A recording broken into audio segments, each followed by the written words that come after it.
Hey guys, a little sleepy here. Couple of attacks last night and this morning. And I'm not usually attacked spiritually for myself, but maybe when I get into a territory that Satan doesn't like, maybe someone's going to receive freedom. The prayers work. And he doesn't like it. So I want to give a testimony of somebody that I don't want to say I'm working with, but you know, you guys are all my friends. Anyone who God sends me to, it's my friend. I love them. I'm not going to give her name, but I'm going to tell you she's lives close to me. And he put me on assignment with her, maybe 3 years ago. It's been a battle. But something I saw, you know, there's a lot to her. She has a witchcraft and occult background. She came out of that, and she is very much older, very much older. And she's a true Christian. She's a true fighter. She is a true warrior. I compare myself to her a lot. We are a lot that's the same. But as I was praying for her the other day, because I feel stuck, I spiritually saw her, and I could see what she looked like. I won't give you super detail. You don't know her. Exactly what she looked like. I was guessing she was around 8 years old. By the way she looked, by the way her hair was cut, and she was running in, and I was following her, so I was seeing this, and I know I was following her because God called me to, he calls people on the earth to be someone's maybe protector, or, you know, prayer warrior for them, to take them through the hard times. And I don't think there's a lot of us, but that's what that means. I kind of am a protector and for people, and that's what God's called me to do. And so he gives me provisions so that I can do that. But she was running from a field into like a wheat looking field, cornfield, high above her, into a forested area. And I was following her, but she didn't see me there. She was just running in, and I saw her kind of running between trees, and I remember entering in that forest. I felt awful. I felt like there was no air in there. I felt trapped. There were shadows. The animals, the little animals in there didn't act normal. It was a very demonic environment. I don't like being in those environments. Do you? I get out of there. Not all fights are ours, but this one was. So I went in, I entered in,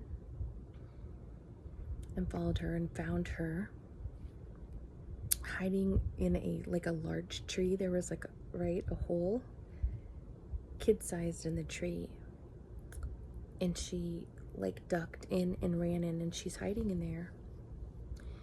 And I don't know why, but because I could hear myself and see myself, and I was saying her name. I'm trying to be careful. I was saying her name and saying, "Get out of hiding. I'm here to help you. God sent me here to help you. This is not a good place. You need to leave. You have to get out of here." And I said, "Those voices you hear, they're bad. They're bad. Don't respond. Let's get out." But it's like she didn't see me. It's like she didn't hear me.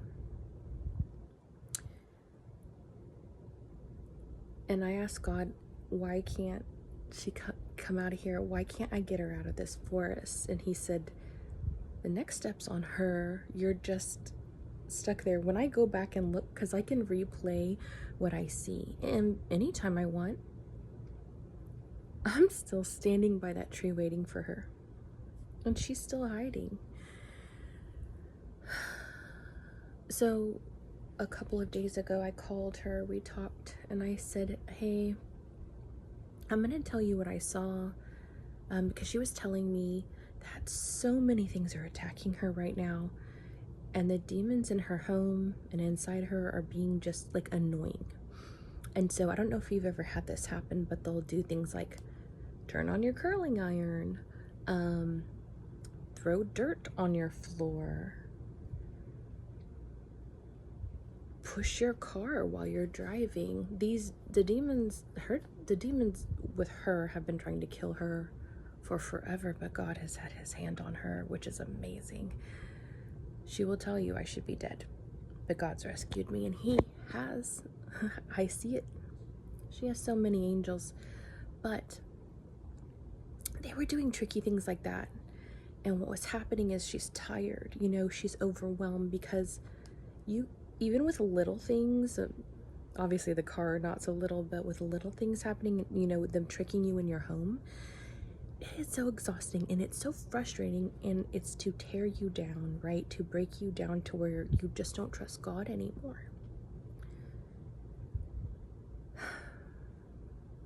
And she was at that point, so we talked at the right time.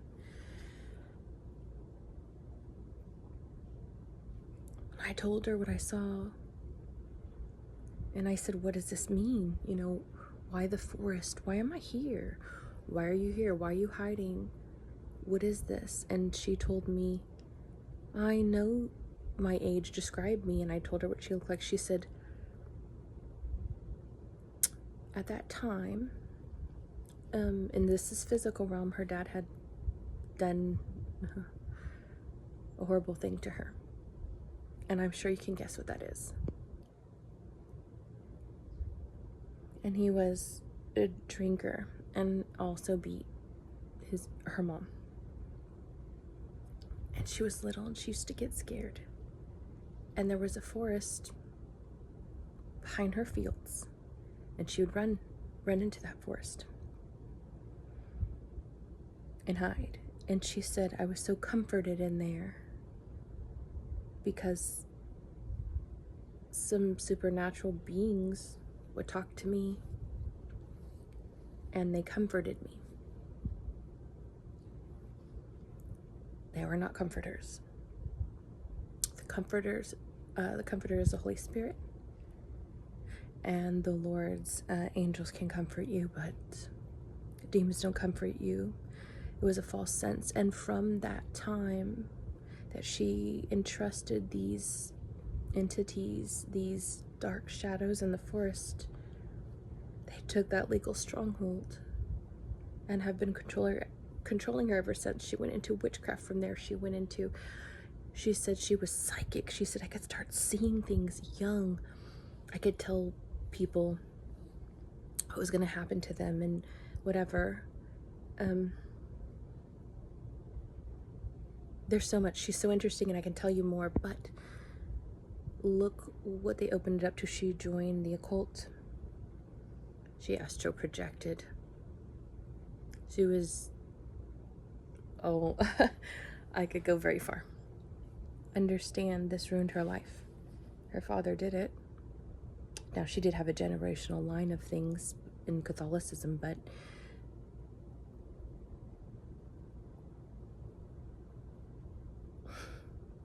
don't abuse your kids. And well, she's stuck. So she realized that as she was weeping on the phone that she was spiritually stuck.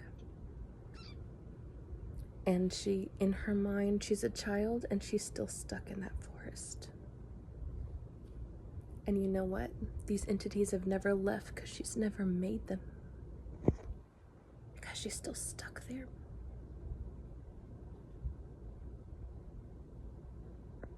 Are you stuck? Are you stuck in childhood somewhere? You can't grow up.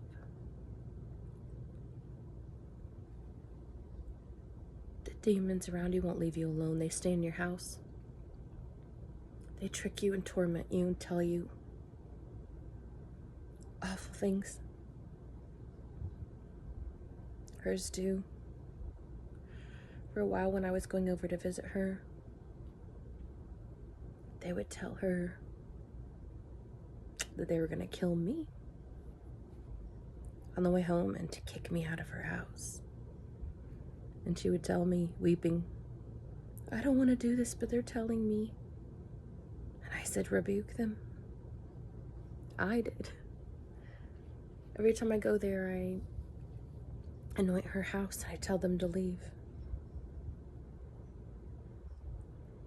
And they're good.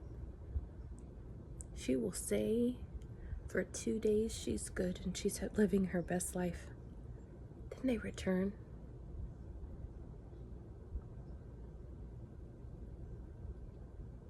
Like her, you have to take the authority. Someone can pray for you all day. A seer can see through and take you through there. But when they get you there, when that person that God sends, or if he shows you where you're stuck, you have to make the decision. You have to get yourself out of that forest. You have freedom of choice. He'll use someone to show you, or he'll show you or tell you.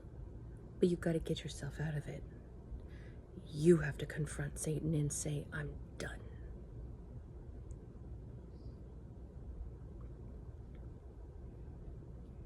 In Jesus' name, in Yeshua's name, I'm done with you. And you are under my feet.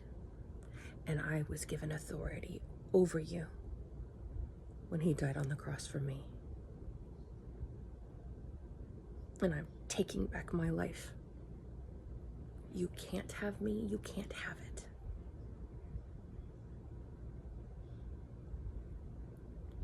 If this is you, take it back.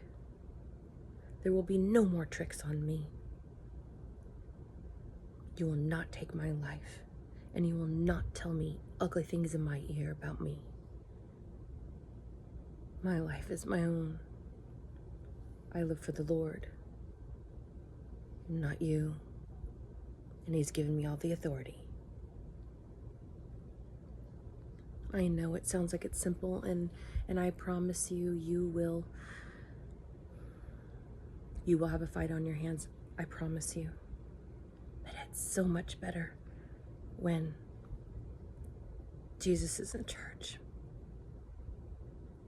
You give him the key, you give him the reins and say, I'm giving this to you. I'm giving my fight to you. I give you authority to fight for me. I'm going to go visit her this week. The hard thing has been that I have to convince her that the battle's hers. It's the key's in her hands. She has all authority and all the power to get out of that forest. Pray for her. Pray for her that I don't mind going over there, but that she realizes that she needs to get out, and it's all on her. And I have no authority over her. God didn't give us authority over each other, just over demons and Satan's devices.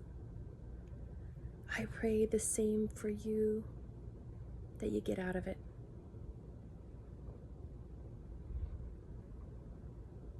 Lord, show people what they're dealing with. Not everyone's a seer.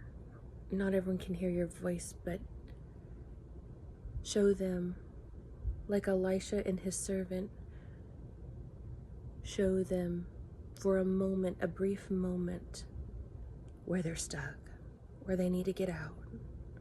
Let them hear your voice and to harbor your instructions on how to be free.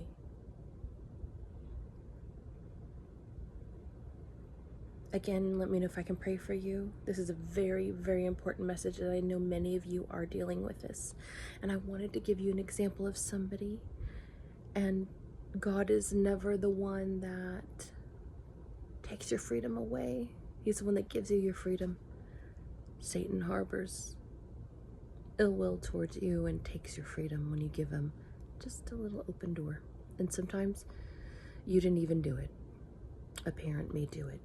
A generational curse may do it. But take back that authority. Have a great day. Let me know if I can pray for you.